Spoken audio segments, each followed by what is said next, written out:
Hey everyone, welcome back to another video. In this video, I'm going to show you how to connect a Bluetooth device to your 2025 Toyota RAV4. So the first thing that you need to do is obviously make sure that your iPhone or mobile device has Bluetooth turned on.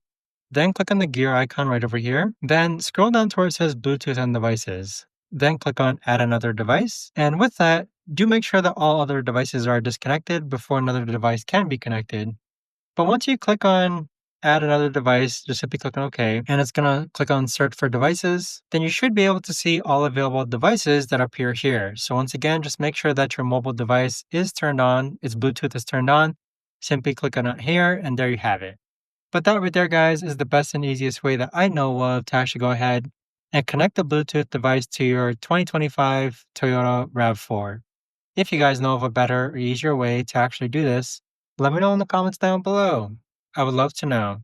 Thanks so much for watching, everyone, and I'll see you guys all in the next video.